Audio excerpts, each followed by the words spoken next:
एक समय की बात है। चंपापुर नामक एक गांव में हरिया नाम का एक आदमी रहा करता था। हरिया ने एक बकरी पाली हुई थी। वह बकरी गर्भवती थी। चंपा, मैं किसी जरूरी काम से बाहर जा रहा हूँ, तू तब तक गांव जाकर घास चरा। हरिया वहां से चला जाता है। बकरी भी घास चरने के लिए चली जाती है। एक दिन उस गांव में एक चोर आया। अब इस गांव की बारी। अब इस गांव की सारी साइकिलें मेरी हैं। उस चोर के पास जानवरों को बस में करने की शक्ति थी। इधर चंपा घास चर के अपने घर पहुंची। तभी हरिया वहां पर एक नई साइकिल लेकर आता है। देख चंपा देख, मैं नई साइकिल लाया हूँ, हम दोनों इस पर सवारी करेंगे। फिर हरिया अपनी साइकिल को अपने घर ले जाता है। चंपा भी वहां जाती है।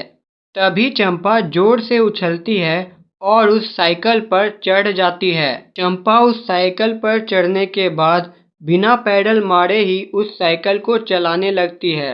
अरे वाह चंपा, तू तो कमाल की निकली। तू बिना पैडल मारे ही साइकिल चला पाती है। वाह वाह, तुझमें तो कमाल की कला है। फिर चंपा घर से बाहर निकलती है और घर से बाहर निकलकर साइकिल चलाने लगती है।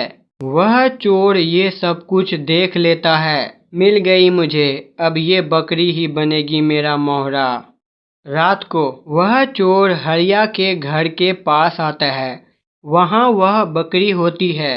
चोर बकरी की आंखों में देखता है और कहता है, अगरम बगरम अगरम बगरम। फिर वह बकरी उस चोर के कंट्रोल में आ जाती है। ए बकरी, चल मेरे पीछे पीछे। फिर वह बकरी उस चोर के पीछे पीछे जाने लगती है। वह चोर गांव पहुंचता है। बकरी भी उसके पीछे गांव पहुंचती है। ए बकरी, लग जा काम पर, चुरा ले सारे गांव वालों की साइकिल, चल लग जा। फिर चंपा वहां से निकल पड़ती है। चंपा लोगों के घरों में जाती है और उनके साइकिल चुरा कर जंगल में रख आती है। अगली सुबह, अरे मेरी चंपा कहाँ चली गई, कहीं नहीं मिल रही है, कहीं उसे कुछ हो तो नहीं गया। फिर वहां गांव के कुछ लोग आते हैं। हरिया, पूरे गांव की साइकिल एक रात में चोरी हो गई है। हमें शक है कि यह काम तुम्हारी बकरी चंपा ने किया है। क्या बोल रहे हो तुम लोग? चंपा साइकिल की चोरी कर कर क्या करेगी? जहाँ जहाँ चोरी हुई है वहाँ चंपा के पैरों के निशान मिले हैं। अगर यह बात साबित हो गई तो तुम्हारे लिए अच्छा नहीं होगा। इधर जंगल में मुझे इस बकरी को छोड़ देना चाहिए, वरना गांव वालों को खामखा शक हो जाएगा। ए बकरी, जा अपने घर चली जा। फिर चंपा वापस चली जाती है। चंपा हरिया के पास पहुंचती है। चंपा, तू कहाँ चली गई थी? तुझे पता है इन गांव वालों ने तो तुझे चोर ही बना दिया। उस दिन रात को चंपा फिर से घर से बाहर निकलने लगती है। इस बार हरिया जाग जाता है। अरे इतनी रात को चंपा कहाँ जा रही है? हरिया उसका पीछा करता है। चंपा चोर के पास एक जंगल में पहुंच जाती है। वहां पर बहुत सारी साइकिल होती है। हरिया भी उसके पीछे पीछे वहां पहुंच जाता है। अरे इतनी सारी साइकिल, लगता है पूरे गांव की साइकिल इसी ने चुराई है। मुझे गांव वालों को बताना होगा। फिर हरिया गांव जाता है। हरिया गांव वालों को सारी बातें बता देता है। फिर गांव वाले उस चोर के पास जाते हैं। अरे ये तो वही चोर है जो जानवरों को अपने बस में कर सकता है। इसका मतलब इसने चंपा को बस में करके सारा काम करवाया है। तो अब हम इसे कैसे पकड़ें?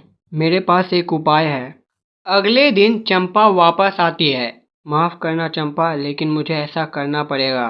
फिर हरिया चंपा को एक पिंजरे में बंद कर देता है। रात को चंपा की जगह एक दूसरी बकरी उस चोर के पास जाती है। चल बकरी, लग जा अपने काम में। वह बकरी चोर की बात नहीं सुनती है और कहीं और जाने लगती है। अरे तू मेरी बात क्यों नहीं सुन रही है? रुक जा बकरी, रुक जा। फिर वह चोर उस बकरी के पीछे पीछे जाने लगता है। तभी उसके ऊपर एक बड़ा सा पिंजरा गिर जाता है और फिर वह उस पिंजरे में बंद हो जाता है। अरे ये क्या, मेरे साथ धोखा किया। फिर गांव वाले वहां पहुंच जाते हैं। अब तेरे जेल जाने की बारी आ गई। फिर पुलिस वहां आती है और उसे पकड़कर जेल ले जाती है। जादुई रिमोट। एक समय की बात है, हमारी पृथ्वी से बहुत दूर एक ऐसा ग्रह था जहां सिर्फ रोबोट रहते थे। उस ग्रह पर एक बहुत बड़ा दानव भी रहता था। वह दानव वहां के रोबोट को परेशान किया करता था। वो हमेशा सबको डराता और वापस चला जाता। उसी ग्रह पर टिक टॉक नाम का एक रोबोट भी रहा करता था। मुझे समझ नहीं आता कि आखिर ये दानव किसी को कोई नुकसान क्यों नहीं पहुंचाता। कुछ तो बात है जो हम सब समझ नहीं पा रहे हैं। मैंने फैसला कर लिया है, मैं इस बात का पता करके रहूंगा कि आखिर क्या बात है। फिर टिक टॉक उस दानव के पास चल पड़ता है। कुछ समय में वो उस दानव के पास पहुंच जाता है। वो हिम्मत करके बोलता है, हे दानव, देखो मैं आ गया हूँ, बाहर आओ। मैं जानता हूँ कि तुम हमें नुकसान नहीं पहुँचाना चाहते। इतना कहते ही वो दानव वहाँ आ जाता है। दानव टिक टॉक की तरफ बढ़ता है। टिक टॉक घबरा जाता है और भागने लगता है। अरे भाग रे टिक टॉक, अगर जो तू सोच रहा है वो गलत निकला तो कभी सोचने के लायक नहीं बचेगा। टिक टॉक भागता भागता एक अलग ही जगह पहुँच जाता है। अरे ये मैं कहाँ आ गया हूँ, मुझे पता नहीं था कि हमारे ग्रह पर ऐसा भी कोई जगह है। टिक टॉक को एक चमकती हुई चीज दिखती है। अरे ये क्या चीज है जो इतनी चमक रही है? फिर टिक टॉक उस जादुई रिमोट की तरफ बढ़ता है। टिक टॉक उस जादुई रिमोट को अपने हाथों में लेता है। वह रिमोट को लेकर वहाँ से चल पड़ता है। वह कुछ ही समय बाद अपने दोस्त के पास पहुँचता है। अरे यार देखना, मुझे ये क्या अजीब सी चीज मिली है। क्या है ये? पता नहीं, इसमें कुछ बटन है, दबा कर देखता हूँ। टिक टॉक जैसे ही बटन दबाता है उसका दोस्त हवा में उड़ने लगता है। ये क्या? उतारो मुझे। फिर टिक टॉक दूसरा बटन दबाता है। दूसरा बटन दबाते ही उसका दोस्त नीचे उतर जाता है। वाह, अब मैं समझ गया कि इसमें क्या जादू है। अब मैं किसी को भी इस रिमोट की मदद से कंट्रोल कर सकता हूँ। वाह, ये तो बहुत कमाल की चीज तेरे हाथ लगी है यार।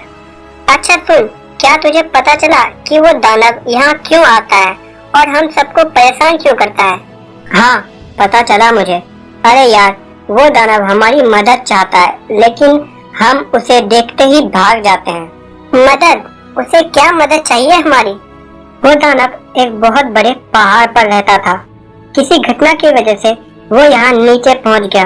वह बस हमारी मदद चाहता है। वह चाहता है कि हम उसे उसके पहाड़ पर, उसके घर पर वापस पहुँचा दें। अच्छा, तो ये बात है, तो ठीक है, हम उसकी मदद जरूर करेंगे। लेकिन कैसे टिक टॉक? तू चल मेरे साथ, तुझे सब पता चल जाएगा। फिर वे दोनों उस दानव के पास निकल पड़ते हैं। कुछ ही समय बाद वे उस दानव के पास पहुंचते हैं। दानव दोबारा उनकी ओर बढ़ता है। टिक टॉक जादुई रिमोट से उस डायनासोर को हवा में उड़ाता है और उसे उड़ाकर उसके घर पहुंचा देता है। जाओ मेरे दोस्त, ये रिमोट है तो कमाल का, लेकिन इसका गलत इस्तेमाल भी किया जा सकता है, इसलिए इसे तोड़ देना ही बेहतर होगा। फिर टिक टॉक उस रिमोट को तोड़ देता है।